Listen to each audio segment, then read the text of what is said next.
Hey everybody, how you doing? I'm Dr. Boyce Watkins from Your Black World, and you might have seen this video that's gone pretty viral of a battle rapper by the name of B Dot, who literally in open space just slaughters his opponent by dropping the kind of knowledge that can only make a white man blush, to be honest with you, because he was dropping history. He was talking about social issues. He was talking about culture, or what Damon Dash calls culture vultures and cultural appropriation. And and I saw the video and I had to instantly share it because I was so proud of what this brother did. It turns out that he was a friend of a friend, and so he reached out, and I got a chance to speak to him, and I got this brother on the line today. How you doing, B Dot, man? I'm doing good, Doctor. How you doing? I am doing great, man. I'm doing great. Congratulations on that outstanding performance. They got you well deserved attention, man. That was extraordinary. Yeah, much appreciated. Thank you so much. Yeah. So you do you battle? Have you been battle rapping for a while? Is that something you do a lot of, or what? Yeah, I got back into battle rap back in 2013. So I'd say for the past 3 years, I've been consistently battle rapping. I make music as well, but battle rapping is another opportunity, to kind of get my talent out there, and it's fun, it's entertaining, it's like performance art, if you will. So it's just something that I do. Actually, I was only going to do it just for fun and as a hobby, but it's actually the content that I'm bringing to the battle rap culture is actually garnering me a lot of attention. So I'm starting to put, my battle rap career on the forefront and my music career kind of like on the back burner.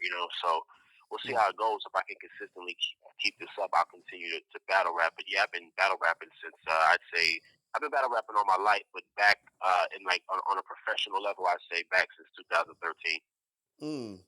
Well, you know what's interesting, man, is you hear a lot of artists, and I watch some battle rap. I see what's going on in the industry. It's for people who don't know, it is a growing and growing industry. I mean, really, it's extraordinary.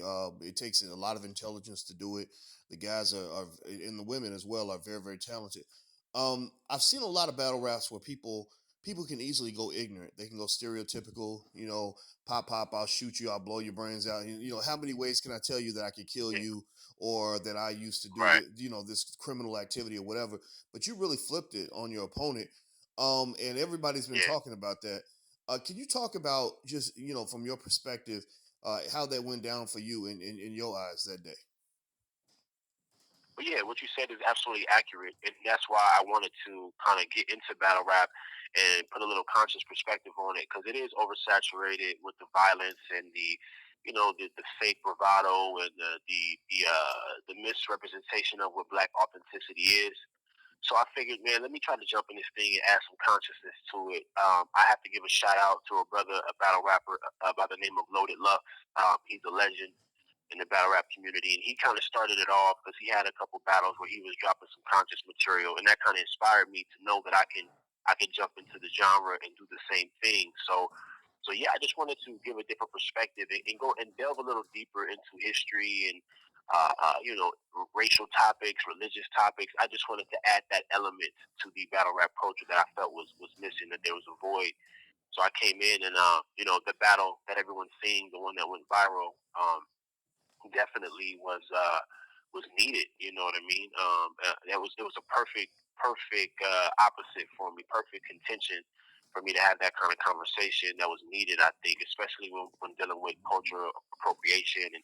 We're in times right now where this racial discussion is very is heavy. So I felt like I could not stand in front of a European rapper and not have that perspective and not really give it up the way I did. So yeah, it was definitely strategic, and I planned it all out to happen that way. And I'm just happy and humbled by the response I'm getting. Yeah, it's funny you mentioned Loaded Lux, and when I saw your clip, I thought about his, and because your clip and his, those are the only two I know of. I'm sure there are others, but those are the only two I know of where artists use the power, the strength of blackness, the positive Right, strength of blackness, to literally right, take their opponent to a place where they can't go. They know how to deal right, with it. They right. know how to deal with an ignorant nigga, but they don't know how to deal with a strong, intelligent black man. and Exactly. and that's what Exactly. I thought was beautiful about it because you get so many of these guys that come in and do this Elvis Presley kind of thing and just they have this image of what it means to be black, so they think, okay, if I'm Right. fit in with black people, I gotta act like this, dress like this, talk like this, think like this, get into negative, negative, negative, negative, negative. But when you take them, Right. you taking them, as Lauren Hill used to say, you taking them to the Serengeti, you taking them to places where blackness was beautiful and strong and powerful, and they're like, I don't know what to do with that. I mean, and you know what? I'm gonna tell you the truth. Right. I didn't see the rapper's response. What was the rapper's name that you slaughtered on video that day? His name is Strick, and what's interesting about that is that was the end of the third round, so that was pretty much the closing round of the battle. Now I will say that he's very talented, and that's what kind of made the battle in total a really good battle, a really good conversation because his stance was, well, I'm white and poor, so I can relate on that level. I can relate, and I've been to prison, and so I can relate with being a minority. So he has some cool talking points. I wouldn't say they were the kind of talking points that would trump what I said, but it was a good back and forth conversation. I would say. Mm. So how did he come back after you dropped that verse in the third round? Was it over after that Well, or? yeah. Well, that was the closing. Oh. That was like the bottom of the third. Yeah, that was the closing round. Like I was last. So he went first, I went. So that's how the rounds went. So first round he went first, I went second. Second round he went first, I went second, and then third round he went and I went second to close it out. So it's really awesome if you get a chance to watch the whole thing because there was some talking points where we were kind of rebuttaling each other. It was kind of going back and forth. It was actually a pretty cool discussion. I mean, I definitely won the battle in total, but he's talented and he had his perspective, which I think is an interesting one to say that he can relate because he's from the inner city and he's poor and all these things. So it was a pretty good little contention there. So Okay. So okay, so after the battle was over, did you and him have a conversation about all of that? Did he bring any of that up or yes. really? No, no, no, no. We no, no, no. We just had a conversation in terms of respect. Just respect for each other's skill level. That kind of conversation. But really, really delve into it. He's a little younger than me. I'm in my late 20s. I think he's in his early 20s. So I think that my knowledge and my perspective is probably like just a little bit more. So he probably would be able to have that type of conversation with me on that level. But he did a good job defending himself in the ring. But I think if we were having that conversation like on a debate level, he wouldn't really understand some of the things that I would bring up. But no, he's a cool guy. So a lot of people out there think that there was an actual problem between me and him, but it's all in sport. And but what I was saying was definitely factual and definitely a conversation that I felt was bigger than battle rap and needed to be said. But Mm. as far as me and him, no, he's a cool guy. We shook hands after the battle and everything was good. Mm. Well, it's funny. Nobody can underestimate the plight of poor white people in America, but there's really nothing like being a descendant of slaves. We have a unique history Absolutely. in this country, and one thing that really Right. does bother me is when people think, "Oh, well, I was poor and white, so I know what y'all went through." No, no, no, you really don't. Right. You can go Exactly. back like you can go back 100 years and you can find many examples of poor whites who just through hard work and innovation and motivation were able to rise through the ranks of society. And black people were Right. not allowed to do any of that. People came Right. along and killed us and Right. took what we had. They told us no just because you're black. No matter how much cooning you did and trying to fit in, you still would not be allowed in the door.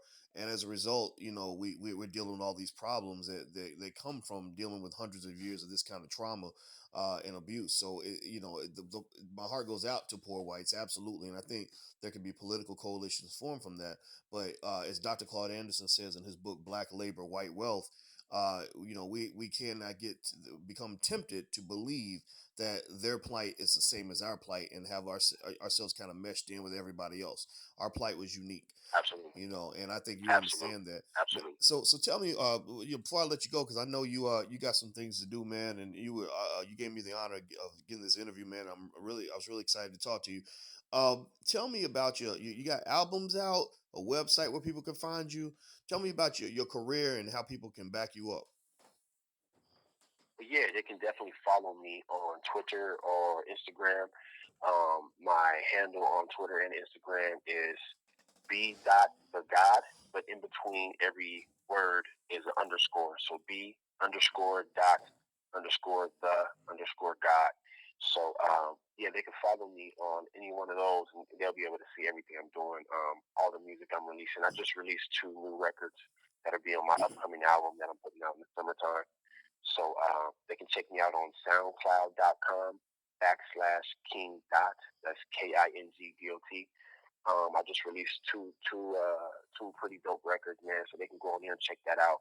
I'm still battling. I actually just had a phenomenal battle this past Saturday with a brother by the name of Danny Myers, who's regarded as one of the top battle rappers in the world. And as usual, I never just go in there just to rap. I try to definitely make sure I say something that can transcend battle rap to where we can have discussions about it afterwards. So we had a pretty cool dialogue, and I would hope that this third round will go viral as well, because it was a discussion about the black family dynamics and black family structure. The household that needs to be father, mother, children, and I chose that angle to rap about against this particular opponent because he um, he has a bunch of children by a bunch of different women, and not to bash him about it, but to kind of have the conversation and get to a point where we understand like we need to stop doing that because we're destroying ourselves when we do that. So I assume that battle will hit and be a classic, just like the me and the strict battle. So yeah, they Mm. can look out for more battles from me. Look out for music, and I'll definitely appreciate you even talking to me. Like I told you, I'm a huge fan of yours, brother. I watch the videos daily, so it's all love. I truly appreciate it. Hey, well, I appreciate you.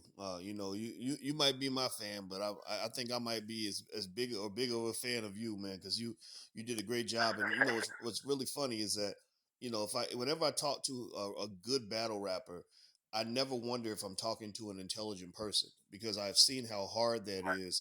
And I know I'm talking to a genius. I mean, if for those who are listening who don't know how battle rap operates, it's very competitive. You're in front of a large group of people, and you have to just come up with all these intelligent, creative, lyrical ideas just right off the top of the head, which is amazing. So right. I have a lot of respect for you, man. I love the fact that you're using your power to lift as opposed to destroy, man. So I commend you for that, brother. I appreciate that. Definitely, definitely. Absolutely. All right. All right, everybody. This is Mr. B. Dot the God, just like Charlemagne the God, except he might be as big of a god as Charlemagne. No disrespect to my man, Right. love Charlemagne, but he's. So I encourage everybody who's listening. Don't just applaud. Don't just like and share when you see B Dot's video. Try to support him. Go to his website, sign up. Subscribe to his Twitter and all that. Also, if he's got anything for sale, buy a copy. Even if it's not your thing, buy a copy because we got to support each other. We got to encourage and do positive reinforcement of positive messages. And the way you give positive reinforcement is you support financially. And I will tell you, I certified this brother as somebody worth backing up. He's absolutely killing it. So once again, thank you very much, B Dot. I appreciate your time. Appreciate you, brother. Absolutely. All right, everybody. This is B. Dot the God and me. I'm Dr. Boyce Watkins from Your Black World. And until we meet again, please stay strong, be blessed, and be educated. We are gone. Peace.